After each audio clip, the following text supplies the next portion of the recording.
come again to the Parador in the high Las Canadas region of Tenerife, and we're going to do one of the longest walks that we've ever done. It's about 17 kilometers, and basically it's from one end of the caldera down to the other.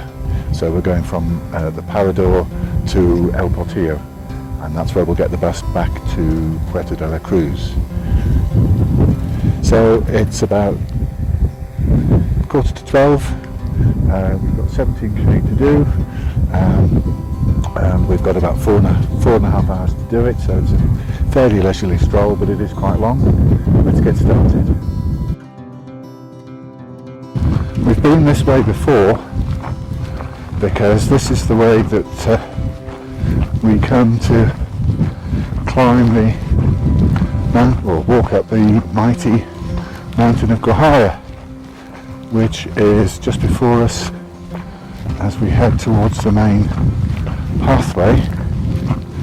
But this time we'll be going past the turn-off, which takes us up Guajara, and heading really just straight along the crater floor back to El Portillo. So much longer walk this time, but a lot less in terms of up and down.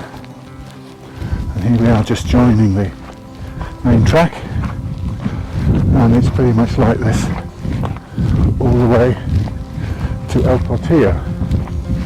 That sign says 15.7 kilometers. So we'll just see exactly how far it is. It's amazing how no sooner have you left the Parador than you leave all the people behind. Just see a few on the trail that we've just come. Just behind the Parador are the Rockies de Garcia and the Finger of God. Done a walk down there for John's walks as well, and ahead as we turn this bend is the mighty Table.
The difficulty of this route is not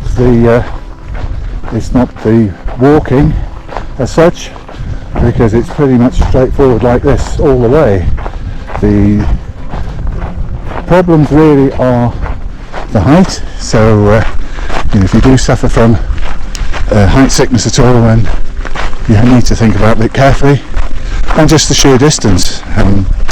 It's quite a long way, but you have enough time to do it in between the two bus times of arriving at the Parador and leaving from El Portillo, which is, I think the timetable says 4:30, but it usually gets a bit later than that, maybe even up to 5 o'clock before the bus gets to El Portillo.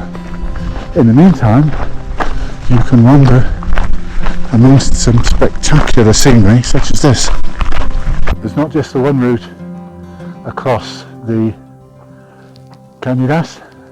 As you can see, there are a number of routes, including this one, the S16, which sort of heads into the Malpace, or the bad area, and so you can do a number of circuits from El Parador, as well as doing this linear walk.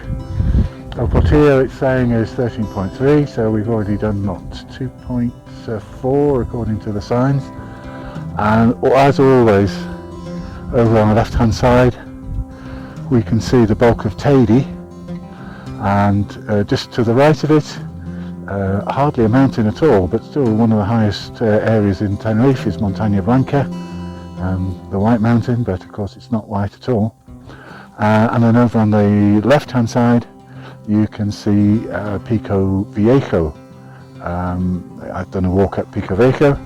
Let's go and have a look at this sign, because it just shows Sendero 16,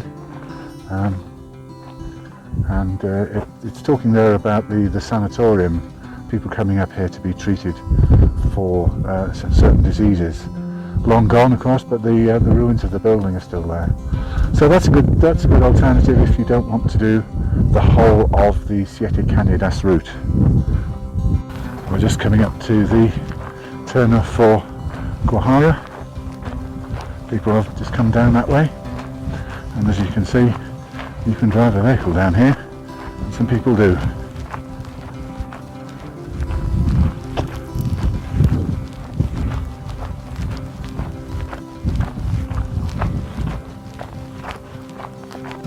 Voila! This piece of rock here, my favourite guidebook calls a broken hog's back of rock, and it does look a bit like that. It's a pleasant outlook here. It's 1 o'clock, so I think we'll stop here for a bit of lunch. This sort of view gives an impression just how vast this crater, this caldera is, because we're, in terms of distance, we're probably about 1/3 into the walk now, and just look at the vastness of it. This is where, when the BBC wanted to film an episode of Doctor Who and go to the Dalek homeworld, they constructed a fictitious stick-on, as it were, Citadel to be the place where the Daleks live, but essentially it was plotted, it was dropped into this landscape here in Tenerife.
About as low as the path gets now.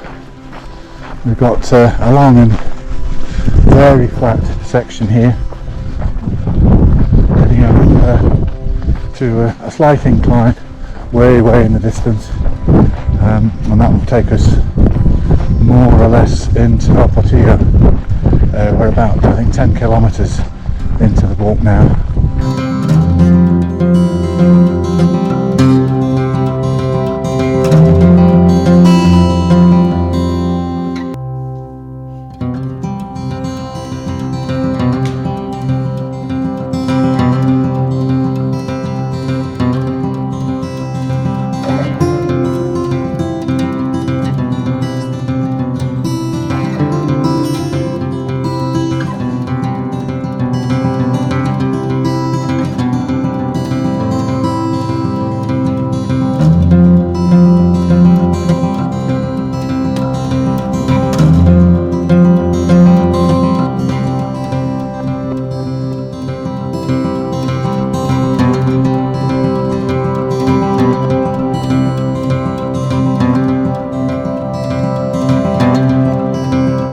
Well, according to this post, we've got a mere 1.7 kilometres now to El Portillo. It's still breezy, but funnily enough the wind is on our backs now. It's changed around 180 degrees. And I'm interested in this S2 path. Does that go up to the top of the ridge, I wonder? Who knows? Anyway, I have to see if I can find some information on the map there. Okay, let's carry on.